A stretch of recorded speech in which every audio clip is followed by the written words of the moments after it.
Hello everyone, welcome to my channel education point. Education point में आपका स्वागत है। आज हम शशि शरण सर की एनसीईआरटी 360 डिग्री का इतिहास देख रहे हैं। उसमें हम कक्षा 10 देखेंगे। कक्षा 10 का मेरा एक वीडियो अपलोड हो चुका है। ये मेरा कक्षा 10 का दूसरा वीडियो है। इसमें हम देखेंगे पेज नंबर 167 से 176 तक। बीच में कुछ व्यस्तता के कारण ये क्लास मेरा होल्ड हुआ था। अब यह कंटिन्यू जारी रहेगा।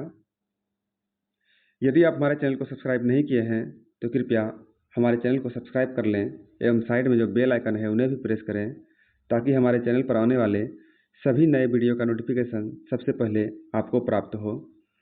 और इसका PDF जो है आप हमारे टेलीग्राम चैनल पर प्राप्त कर सकते हैं, जिसका लिंक वीडियो के डिस्क्रिप्शन बॉक्स में दिया हुआ है। तो चलिए बिना देरी किए स्टार्ट करते हैं।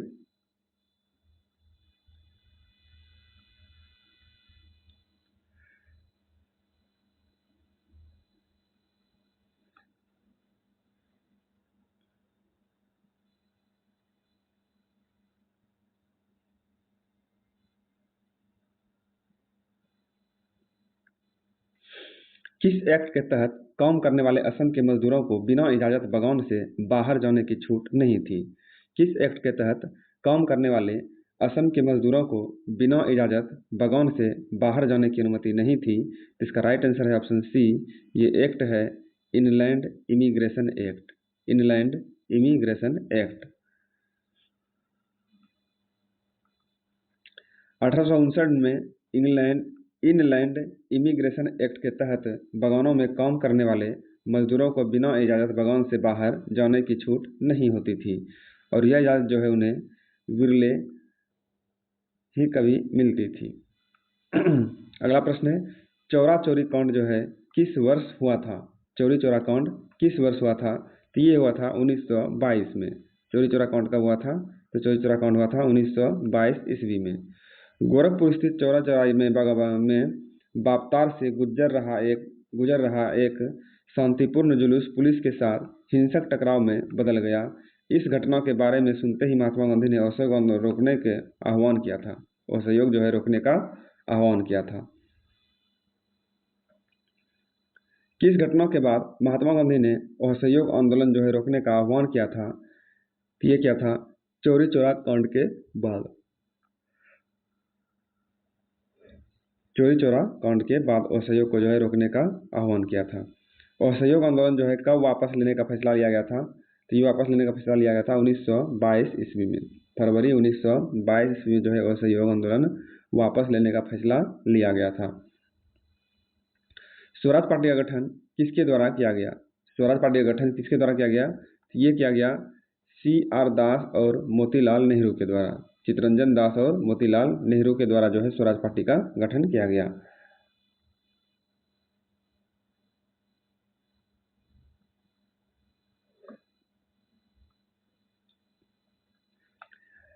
लाला लाजपत राय की मृत्यु निम्नलिखित में से किस घटना से संबंधित है? लाला लाजपत राय की मृत्यु जो है निम्नलिखित में से किस घटना से संबंधित है? तो इसका राइट आंसर है ऑप्शन सी। ये संबंधित है साइमन कमीशन से। साइमन कमीशन से संबंधित है लाला लाजपत राय की मृत्यु।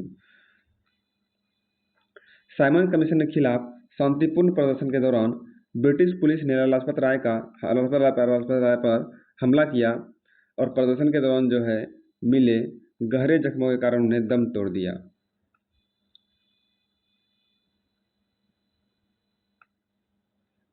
साइमन कमीशन भारत में कब आया? साइमन कमीशन भारत में कब आया? तो ये आया 1928 ईस्वी में। साइमन कमीशन भारत में कब आया? तो 1928 ईस्वी में साइमन कमीशन जो है भारत आया था।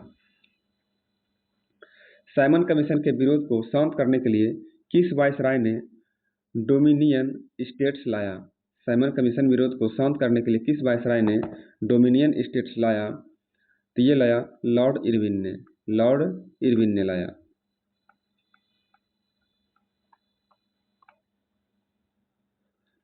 साइमन कमीशन भारत में लाने का मुख्य उद्देश्य क्या था? साइमन कमीशन भारत में लाने का मुख्य उद्देश्य क्या था? इसका मुख्य उद्देश्य था संवैधानिक सुधार के प्रश्न पर विचार करना। संवैधानिक सुधार के प्रश्न पर विचार करना। अगला प्रश्न है, साइमन कमीशन का गठन जो है किसके कार्यकाल में हुआ था? साइमन कमीशन का गठन जो है किसके कार्यकाल में हुआ था? इसका गठन हुआ था लॉर्ड इरविन के कार्यकाल में। लॉर्ड इरविन के कार्यकाल में जो साइमन कमीशन का गठन किया गया था। अगला प्रश्न है, पूर्ण स्वराज की मांग किस कांग्रेस अधिवेशन में की गई थी? पूर्ण स्वराज की मांग जो है किस कांग्रेस के अधिवेशन में किया गया था? ये किया गया था लाहौर अधिवेशन में। पूर्ण स्वराज की मांग जो है लाहौर अधिवेशन में किया गया था। मध्य मार्गी नेता ब्रिटिश डोमिनियन के भीतर ही संवैधानिक व्यवस्था के पक्ष में थे, लेकिन इस खेमे का प्रभाव जो है घटता जा रहा था। दिसंबर 1929 में जवाहरलाल नेहरू की अध्यक्षता में कांग्रेस के लाहौर अधिवेशन में पूर्ण स्वराज की मांग को औपचारिक रूप से मान लिया गया। अगला प्रश्न है, निम्नलिखित कथनों पर विचार कीजिए और बताइए इनमें से कौन सा कथन जो है असत्य है?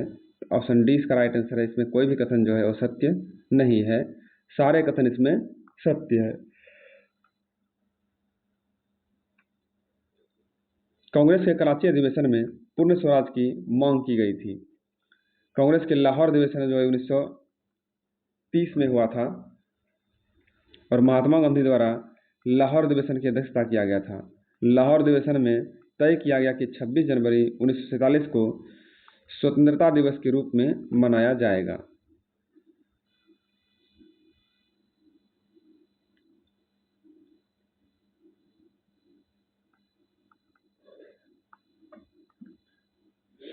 अगला प्रश्न है, निम्नलिखित कथनों पर विचार कीजिए और बताइए कौन सा कथन इसमें जो है सत्य है।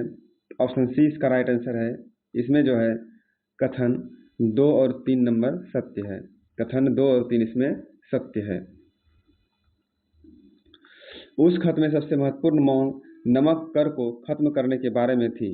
और तीसरा है, गांधी जी लिखे थे कि अगर 11 मार्च तक मांगे नहीं मानी गई तो कांग्रेस सविनय विज्ञान आंदोलन छेड़ देगी। ये दोनों कथन जो है बिल्कुल सही है।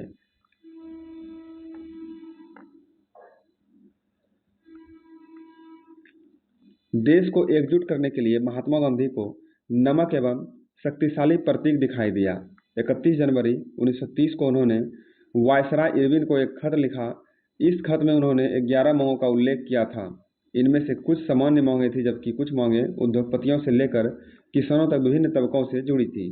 गांधी जी इन मांगों के जरिए समाज के सभी वर्गों में इनमें सबसे महत्वपूर्ण मांग नमक कर को खत्म करने के बारे में थी। नमक का जो है अमीर गरीब सभी इस्तेमाल करते थे। यह भोजन का एक अभिन्न हिस्सा था, इसलिए नमक पर कर और उसके उत्पादन पर सरकारी इजारेदारी को महात्मा गांधी ने ब्रिटिश शासन का सबसे दमनकारी पहलू बताया था। महात्मा गांधी का यह पत्र जो है एक अल्टीमेट था, यानी चेतावनी की तरह था। उन्होंने लिखा था कि अगर 11 मार्च तक उनकी मांगें नहीं मानी गई तो कांग्रेस सविनय अवज्ञा आंदोलन छेड़ देगी। इरविन झुकने को तैयार नहीं थे। अगला प्रश्न है, महात्मा गांधी जी ने कितने विश्वस्त वॉलंटियरों के साथ नमक यात्रा शुरू की थी?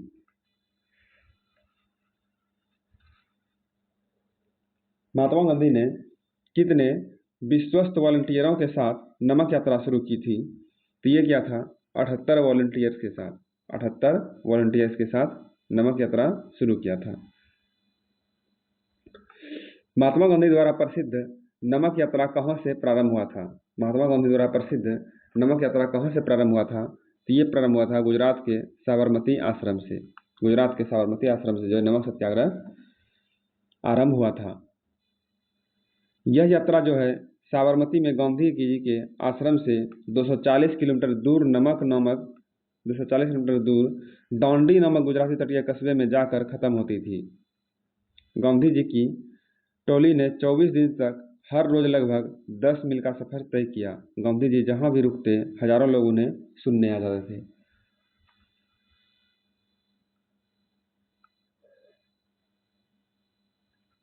अगला प्रश्न है, निम्न कथनों पर विचार कीजिए और बताइए इनमें से कौन सा कथन जो है सत्य है। तो इसका राइट आंसर है ऑप्शन डी, उपरोक्त में से कोई नहीं या तो उपरोक्त में से एक से अधिक। या तो सभी सत्य हो सकता है या तो कोई भी सत्य नहीं हो सकता है। महात्मा गांधी नमक यात्रा 240 किलोमीटर तक चला था, बिल्कुल सत्य है। 6 अप्रैल को दौंडी पहुंचे और उन्होंने समुद्र का पानी उबालकर नमक बनाना शुरू किया। महात्मा गांधी जी की ट्रॉली ने 24 दिन तक हर रोज लगभग 10 मील तक सफर किया था। ये तीनों कथन जो है इसका बिल्कुल सही है।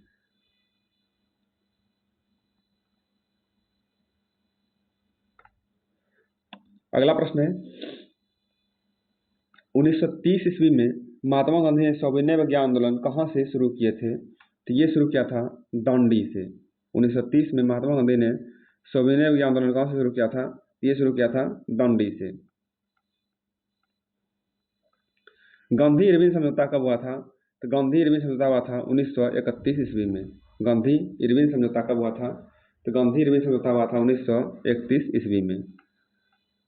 अगला प्रश्न है, भारतीय राष्ट्रीय कांग्रेस ने निम्नलिखित में से किस गोलमेज सम्मेलन में भाग नहीं लिया था? इन्होंने जो है पहले गोलमेज सम्मेलन में भाग नहीं लिया था। भारतीय राष्ट्रीय कांग्रेस ने जो है पहले गोलमेज सम्मेलन में भाग नहीं लिया था। अगला प्रश्न है, किस गोलमेज सम्मेलन में जो है भाग लेने के लिए महात्मा गांधी लंदन गए हुए थे? तो ये गए थे दूसरे गोलमेज सम्मेलन में भाग लेने के लिए महात्मा गांधी जो है लंदन गए थे। दूसरे गोलमेज सम्मेलन में भाग लेने के लिए महात्मा गांधी लंदन गए हुए थे।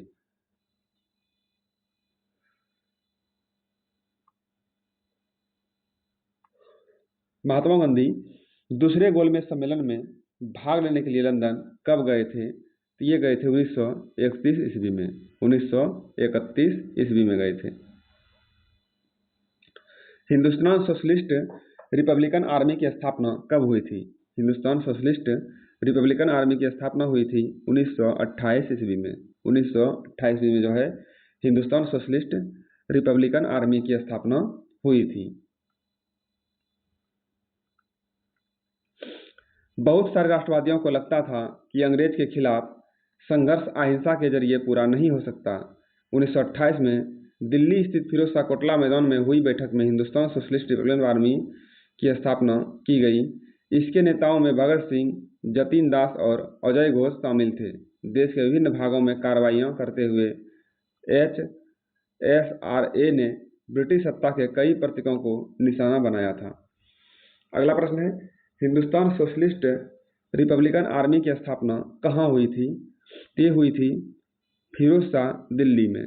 ये हुई थी फिरोज शाह नामक जगह पर दिल्ली में।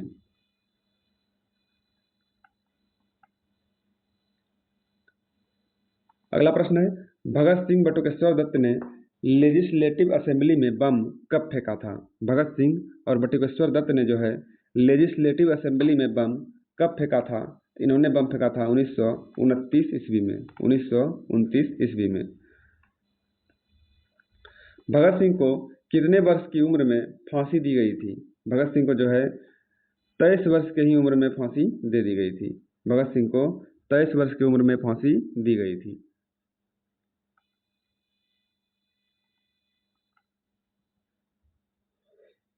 सूची 1 सूची 2 को सम्मिलित करना है और सही उत्तर का चयन करना है। ए का है 5। ए का 5। इसको इस तरह से मिलाएंगे। बाबा रामचंद्र उत्तर प्रदेश के किसान को संगठित करते थे कब? तो ये करते थे 1918 से 1919 में। 1918 से 1919 में। थोड़ा यहाँ कर लेता हूँ। बाबा रामचंद्र उत्तर प्रदेश के किसान को संबोधित करते थे 1918 से 1919 में। और बी का है 4। अंबेडकर दमिन वर्ग एसोसिएशन की स्थापना कब हुई थी? ये हुई थी 1930 ईस्वी में। सी का है 2। सी का 2। सविनय अवज्ञा आंदोलन जो है वापस कब लिया गया था? ये लाया था 1931 ईस्वी में। 1931 ईस्वी में। डी का है 1। सविनय अवज्ञा आंदोलन जो है पुनः कब आरंभ हुआ था? ये हुआ था 1932 में। 31 में वापस ले लिया गया था। सविनय अवज्ञा आंदोलन जो है 1930 में चला था और 31 में वापस ले लिया गया और पुनः आरंभ हुआ 1932 ईस्वी में। फिर है दूसरा गोलमेज सम्मेलन जो है कब हुआ था? दूसरा गोलमेज सम्मेलन कब हुआ था? दूसरा गोलमेज सम्मेलन हुआ था 1931 ईस्वी में। दूसरा गोलमेज सम्मेलन कब हुआ था? 1931 ईस्वी में।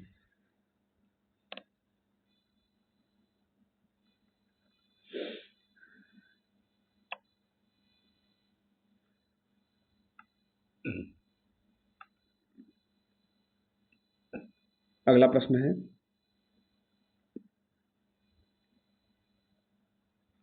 निम्न कथनों पर विचार कीजिए और बताइए इनमें से कौन सा कथन जो है सत्य है। तो इसका राइट आंसर है ऑप्शन ए, इसमें केवल 1 और 2 नंबर कथन सत्य है। इसमें सत्य कथन है केवल 1 और 2। डॉक्टर अंबेडकर ने 1930 में दलितों को दलित वर्ग एसोसिएशन में संगठित किया। और दूसरा है, दूसरे गोलमेज सम्मेलन में दलितों के लिए अलग निर्वाचन क्षेत्र के सवाल पर डॉक्टर अंबेडकर और महात्मा गांधी के बीच काफी विवाद हो गया था। ये दोनों कथन जो है बिल्कुल सत्य है। अगला प्रश्न है, महात्मा गांधी और डॉक्टर अंबेडकर के बीच पूना पैक्ट कब हुआ था? महात्मा गांधी और डॉक्टर अंबेडकर के बीच पूना पैक्ट कब हुआ था? ये हुआ था 1932 ईस्वी में। 1932 ईस्वी में। नेक्स्ट है, मोहम्मद अली जिन्ना किस मांगों पर मुसलमानों के लिए पृथक निर्वाचिका की मांग छोड़ने के लिए तैयार था? इसका राइट आंसर है ऑप्शन सी, इनमें से दोनों जो है इसका राइट आंसर है। मोहम्मद अली जिन्ना जो है किस मांग पर मुसलमानों के लिए पृथक निर्वाचन की मांग छोड़ने के लिए तैयार था? तो ये तैयार था मुसलमानों को केंद्रीय सभा में आरक्षित सीटें दी जाए और मुस्लिम बहुल प्रांतों यानी बंगाल और पंजाब में मुसलमानों को आबादी के अनुपात में प्रतिनिधित्व दिया जाए। इन दोनों मांग के लिए जो है वो पृथक निर्वाचन मांग को छोड़ने के लिए तैयार था।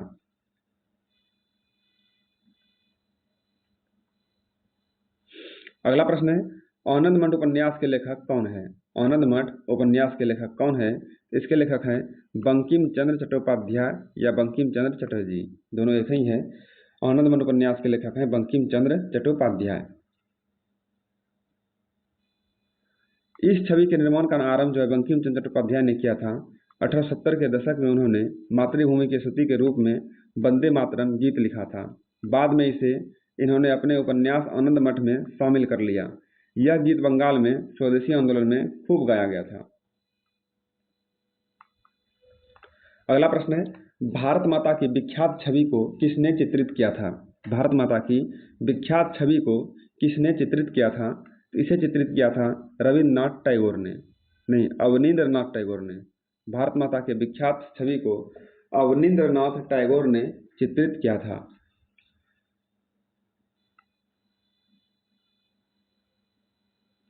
स्वदेशी आंदोलन से प्रेरित होकर अवनींद्रनाथ टैगोर ने भारत माता की विख्यात छवि को कब चित्रित किया था?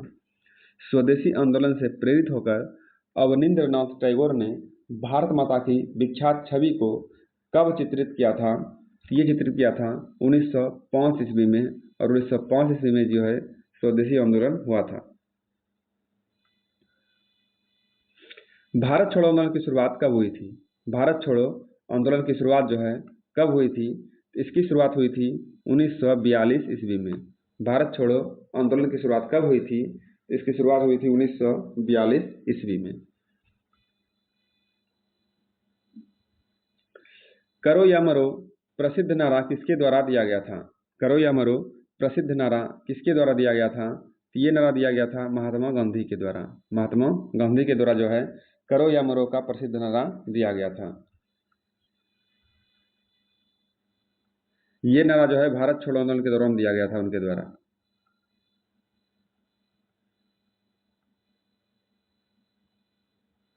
अगला प्रश्न है, किस आंदोलन के समय करो या मरो की नारा दिया गया था?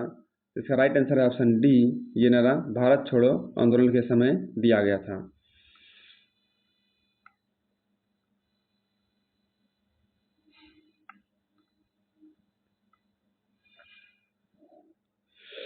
इसी अवसर पर जो गांधी जी ने प्रसिद्ध करो या मरो भाषण दिया था। भारत बंद के इस आह्वान ने देश के अधिकतर हिस्सों में राज व्यवस्था को ठप कर दिया। लोग स्वतः ही आंदोलन में कूद पड़े। लोगों ने हड़तालें को और राष्ट्रीय गीतों एवं नारों के साथ प्रदर्शन किए एवं जुलूस निकाले। यह आंदोलन जो है वास्तव में एक जन आंदोलन था, जिन्हें छात्र, मजदूर और किसान जैसे हजारों साधारण लोगों ने हिस्सा लिया।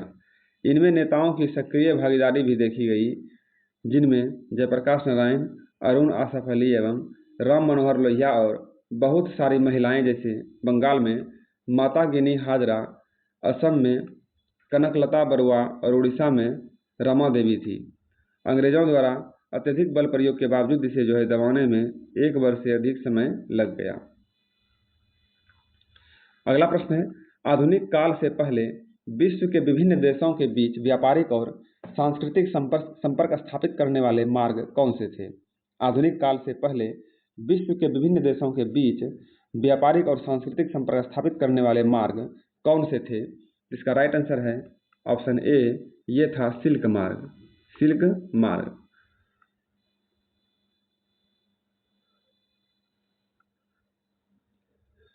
आधुनिक काल से पहले पूर्वी भारत में उपजा बौद्ध धर्म किस मार्ग में फैला हुआ था? आधुनिक काल से पहले पूर्वी भारत में उपजा बौद्ध धर्म किस मार्ग से फैला था? ये फैला था सिल्क मार्ग से। सिल्क मार्ग से फैला हुआ था।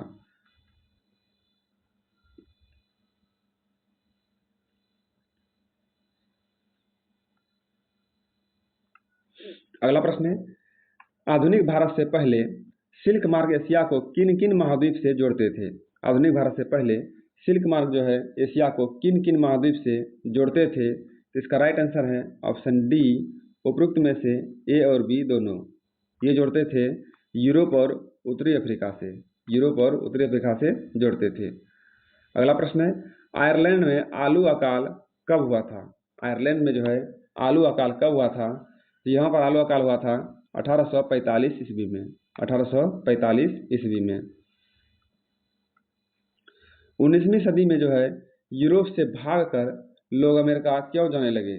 19वीं सदी में यूरोप से भागकर लोग अमेरिका क्यों जाने लगे? तो इसका राइट आंसर है ऑप्शन डी, उपरोक्त में से कोई नहीं या तो उपरोक्त में से एक से अधिक। ऑप्शन डी इसका राइट आंसर है। गरीबी और भूख, बेहिसाब भीड़ और बीमारियां और धार्मिक टकराव और धार्मिक असंतोष को दंडित किया जा रहा था। इस वजह से अमेरिका जाने लगे थे लोग यूरोप से भाग।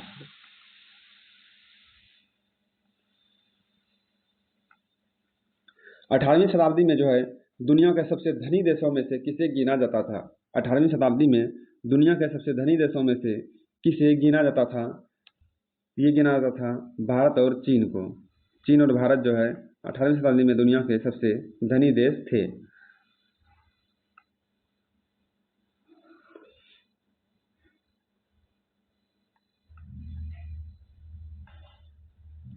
अगला प्रश्न है, निम्न कथन पर विचार कीजिए और बताइए इनमें से कौन सा कथन सत्य है?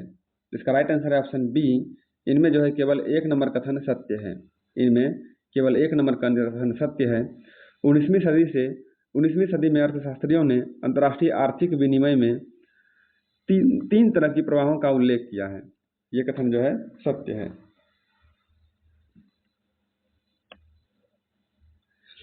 नेक्स्ट प्रश्न है, 19वीं सदी के ब्रिटेन में कॉर्न लॉ में किस फसल पर पाबंदी लगा दी गई थी? 19वीं सदी के ब्रिटेन में कॉर्न लॉ में किस फसल पर पाबंदी लगा दी गई थी? इसका राइट आंसर है ऑप्शन सी, ये फसल था मक्का। मक्का था। मक्का पर पाबंदी लगा दी गई थी। वैश्विक कृषि अर्थव्यवस्था कब सामने आई? वैश्विक कृषि अर्थव्यवस्था कब सामने आई? ये सामने आई 1890 ईस्वी में। वैश्विक कृषि व्यवस्था 1890 ईस्वी में सामने आई।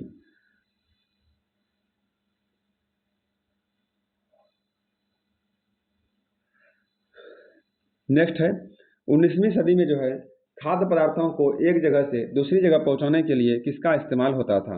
19वीं सदी में खाद्य पदार्थों को एक जगह से दूसरी जगह पहुंचाने के लिए किसका इस्तेमाल होता था? इसमें इस्तेमाल होता था रेलवे का। रेलवे का इस्तेमाल होता था खाद्य सामग्री को एक जगह से दूसरे जगह पहुंचाने के लिए। केनाल कॉलोनी के संदर्भ में निम्नलिखित कथनों पर विचार कीजिए और बताइए कौन सा कथन इसमें सत्य है। ऑप्शन ए इसका राइट आंसर है। ये इसमें केवल 1 नंबर कथन सत्य है। केवल 1 नंबर कथन सत्य है कि नई नहरों की सिंचाई वाले इलाकों में अन्य स्थानों के लोगों को लाकर बसाया गया।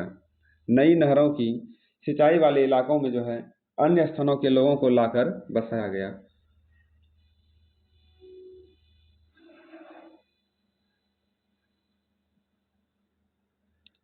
अगला प्रश्न है, किस फसल की खेती के लिए ब्रिटिश भारतीय सरकार ने पंजाब में केनाल कॉलोनी बसाया था?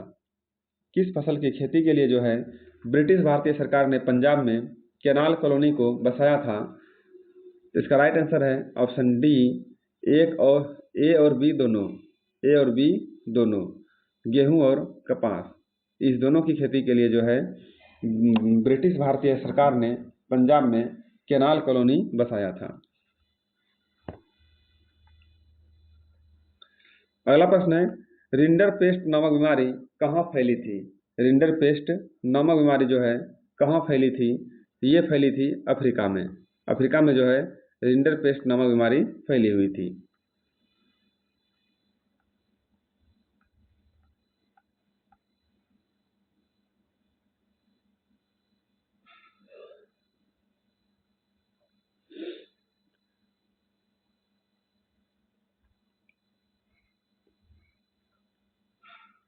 नेक्स्ट है, रिंडरपेस्ट नामक बीमारी जो है कब फैली थी?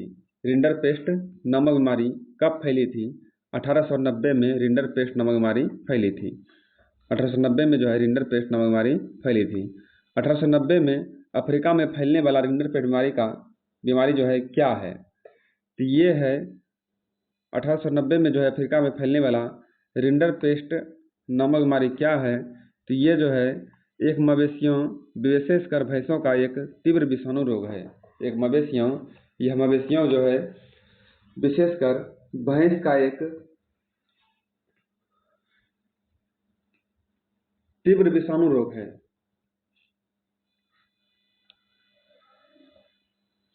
नेक्स्ट प्रश्न है, 19वीं सदी में भारत से अनुबंधित श्रमिकों के संदर्भ में जो है निम्नलिखित कथनों पर विचार कीजिए और बताइए इनमें से कौन सा कथन जो है सत्य है। इसका आंसर है ऑप्शन डी।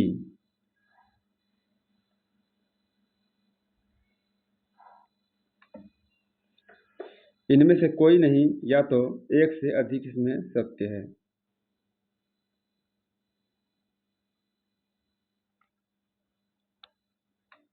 उन्नीसवीं सदी में जो है भारत और चीन के लाखों मजदूरों को बगानों, खाद्यान्नों, सड़कों व रेलवे निर्माण परियोजनाओं में काम करने के लिए दूर दूर के देशों में ले जाया जाता था।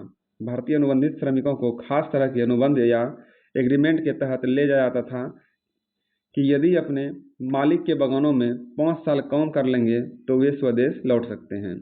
भारत के ज़्यादातर अनुबंधित श्रमिक पूर्वी उत्तर प्रदेश, बिहार, मध्य प्रदेश और भारत के तमिलनाडु के होते थे।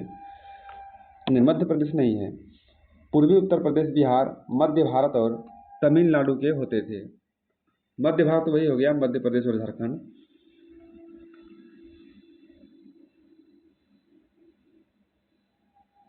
अगला प्रश्न है, 19वीं सदी की इस अनुबंध व्यवस्था को क्या कहा जाता था? 19वीं सदी की इस अनुबंध व्यवस्था को जो है क्या कहा जाता था? इसका राइट आंसर है ऑप्शन ए, इन्हें जो है नई दास प्रथा कहा जाता था। नई दास प्रथा। अगला प्रश्न है, त्रिनिदाद और गुयाना में कौन सी मशहूर म्यूजिक है? त्रिनिदाद और गुयाना में जो है कौन सी मशहूर म्यूजिक है? तो इसका राइट आंसर है ऑप्शन बी, यहाँ जो है चटनी म्यूजिक है। चटनी म्यूजिक। नेक्स्ट है, सन 1800 के आसपास सूती कपड़ा का निर्यात कुल भारतीय निर्यात के 30% से घटकर 1870 में कितना प्रतिशत हो गया था? तो इसका राइट आंसर है ऑप्शन सी, 30% से घटकर जो है 3% हो गया था। नेक्स्ट है, 1812 से 1871 ईस्वी के बीच कच्चे कपास का निर्यात 5% से बढ़कर कितना प्रतिशत हो गया था? ये हो गया था 5 से बढ़कर 35%। 5 से बढ़कर 35% हो गया था।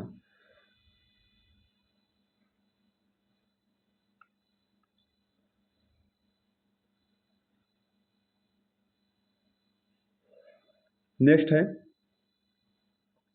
प्रथम विश्व युद्ध के संदर्भ में निम्नलिखित कथनों पर विचार कीजिए और बताइए कौन सा कथन जो है इसमें सत्य है। ऑप्शन सी इसका राइट आंसर है। इसमें कथन 1, 2 और 3 सत्य है।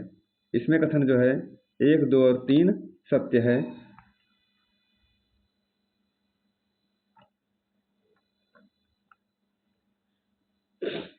प्रथम विश्व युद्ध को जो है दो खेमों में के बीच लड़ा गया था।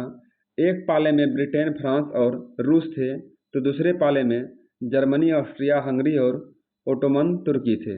दूसरा है, प्रथम विश्व युद्ध जो है अगस्त 1914 में शुरू हुआ था और 4 साल से भी ज़्यादा चला था। प्रथम विश्व युद्ध में लगभग 90 लाख से ज़्यादा लोग मारे गए थे। ये तीनों कथन जो है बिल्कुल सत्य है। अगला प्रश्न है, प्रथम विश्व युद्ध किस देश को कर्जदार के बजाय कर्जदाता देश बना दिया था।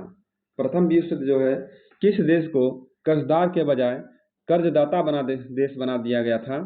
तो ये देश था अमेरिका। अमेरिका जो है कर्जदार के बजाय कर्जदाता बन गया था।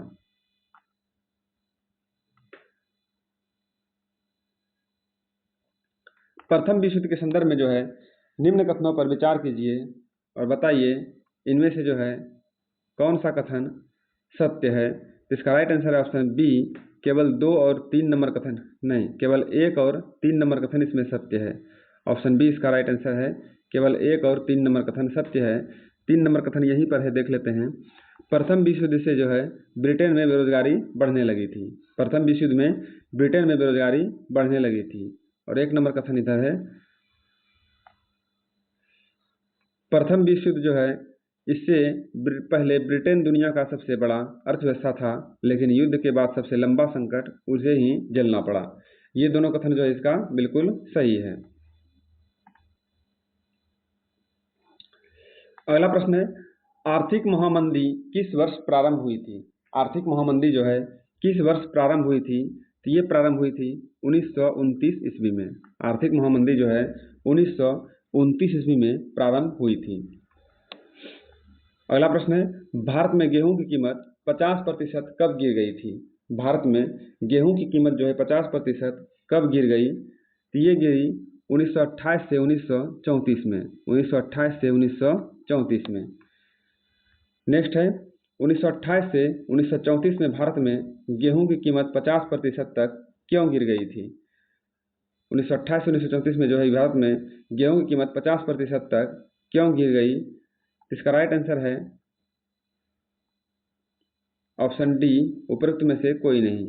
उपरोक्त में से कोई नहीं इसका राइट आंसर है। औपनिवेशिक भारत कृषि वस्तुओं पर निर्यातक और तैयार मालों का आयातक बन चुका था। महामंदी ने भारतीय व्यापार को फौरन प्रभावित किया। 1928 से 1934 के बीच जो है देश के आयात निर्यात घटकर लगभग आधे से रह गए थे। जब अंतर्राष्ट्रीय बाजार में कीमतें गिरने लगी तो यहाँ भी कीमतें नीचे आ गई। 1928 से 1934 के बीच भारत में गेहूं की कीमत 50% गिर गई थी। अगला प्रश्न है, द्वितीय विश्व युद्ध के संदर्भ में निम्नलिखित कथनों पर विचार कीजिए और बताइए इनमें से कौन सा कथन जो है सत्य है। तो इसका राइट आंसर है ऑप्शन सी, इसमें कथन जो है 1, 2 और 4 सत्य है। इसमें कथन 1, 2 और 4 सत्य है। ऑप्शन सी इसका राइट आंसर है, कथन 1, 2 और 4। प्रथम विश्व युद्ध खत्म होने के 2 दशक बाद द्वितीय विश्व युद्ध शुरू हुआ था।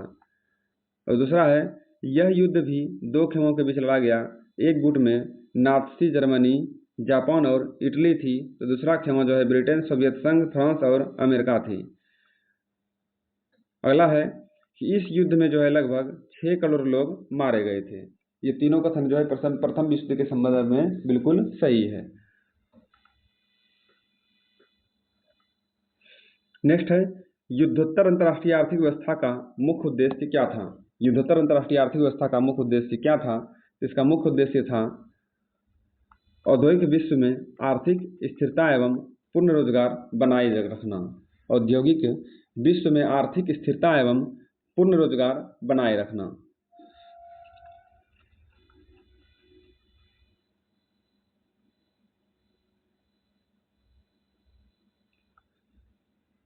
निम्नलिखित कथनों पर विचार कीजिए और बताइए इसमें कौन सा कथन जो है सत्य है। तो इसका राइट आंसर है ऑप्शन बी। इसमें जो है केवल 1 और 2 नंबर कथन सत्य है। इसमें केवल 1 और 2 नंबर कथन सत्य है। ऑप्शन बी इसका राइट आंसर है। केवल 1 और 2 इसमें सत्य है। 1944 में जो है अंतर्राष्ट्रीय मुद्रा कोष की स्थापना ब्रिटेन वुड्स सम्मेलन में किया गया। और दूसरा है युद्धोत्तर पुनर्निर्माण के लिए पैसे का इंतजाम करने के वास्ते अंतर्राष्ट्रीय पुनर्निर्माण एवं विकास बैंक का गठन किया गया था। ये दोनों कथन जो है बिल्कुल सत्य है।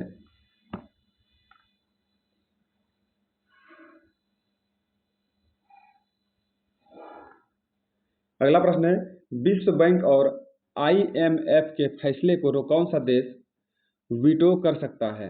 विश्व बैंक और IMF के फैसले को कौन सा देश वीटो कर सकता है। इसका राइट आंसर है ऑप्शन सी। ये देश है अमेरिका। अमेरिका जो है वीटो कर सकता है।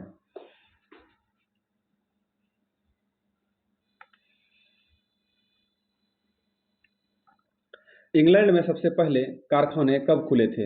इंग्लैंड में सबसे पहले कारखाने कब खुले थे। इसका राइट आंसर है ऑप्शन बी। यहाँ सबसे पहले कारखाना खुला था 1730 ईस्वी में। 1730 ईस्वी में इंग्लैंड में सबसे पहले कारखाना खुला था।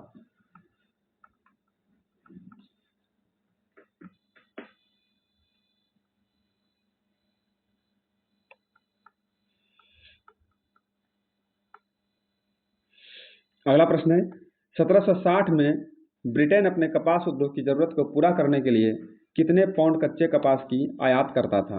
1760 में जो है ब्रिटेन अपने कपास उद्योग की जरूरत को पूरा करने के लिए कितने पाउंड कच्चे कपास का आयात करता था। इसका राइट आंसर है option A 25 lakh pound. 25 lakh pound जो है कच्चा कपास का आयात करता था। अगला प्रश्न है सूती कपड़ा मिल की रूपरेखा किसने तैयार की थी। सूती कपड़ा मिल की रूपरेखा जो है किसने तैयार की थी। ये तैयार किया था रिचर्ड आर्कराइट ने। रिचर्ड आर्कराइट ने जो है सूती कपड़ा मिल की रूपरेखा तैयार किया था। अगला प्रश्न है मशीन उद्योग के युग से पहले अंतर्राष्ट्रीय कपड़ा बाजार में भारत के रेशमी और कौन से उत्पादों का ही दबदबा रहता था। मशीन उद्योग के युग से पहले अंतर्राष्ट्रीय कपड़ा बाजार में जो है भारत के रेशमी और कौन से उत्पादों का ही दबदबा रहता था। तो इसका राइट आंसर है ऑप्शन ए सूती। भारत का रेशमी और सूती उत्पादों का ही दबदबा रहता था। अगला प्रश्न है भारत में पैदा होने वाला कपास किस किस्म का था। भारत में पैदा होने वाला कपास जो है किस किस्म का था। ये था महीन कपास। महीन कपास जो है भारत में पैदा होने वाला था कपास। नेक्स्ट है बम्बई में पहली कपास मिल कब लगी थी। बम्बई में पहली कपास मिल जो है कब लगी थी।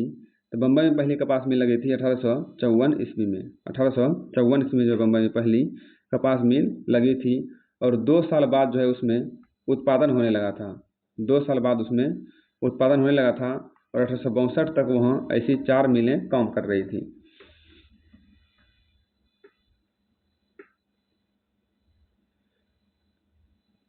इस तरह से हमारा क्लास ये जो है यहीं पर समाप्त होता है। यदि आप बिहार में किसी भी एग्जाम का तैयारी कर रहे हैं तो आपको बिहार स्पेशल भी अवश्य पढ़ना पड़ेगा। वहाँ से जो है 15 से 20 प्रश्न पूछे जाते हैं और उसका मैंने जो है 2 बुक है। एक एडिटोरिया का है जिसमें 53 सेट दिया हुआ है और एक खान सर का है उसमें सब्जेक्ट वाइज दिया हुआ है। इसमें जो है इन दोनों बुक में बिहार में अब तक जितने भी एग्जाम हुए हैं शुरू से लेकर अब तक उन सभी एग्जाम में पूछे गए सभी प्रश्नों का विस्तृत व्याख्या के साथ दिया हुआ है। तो आप चाहें तो उन्हें कवर कर सकते हैं और अपना बेस्ट स्कोर प्राप्त कर सकते हैं। उन दोनों बुक का सॉल्यूशन मैंने अपने इस चैनल पर किया हूं और उसका प्लेलिस्ट जो है बना हुआ है Bihar GK GS, Bihar special GK GS के नाम से। उसका लिंक जो है मैं आई आइकन में दे दूंगा। आप उसे भी अवश्य पढ़ें ताकि आपको पूर्ण सफलता मिल सके। तो मिलते हैं अगले क्लास में। तब तक के लिए धन्यवाद।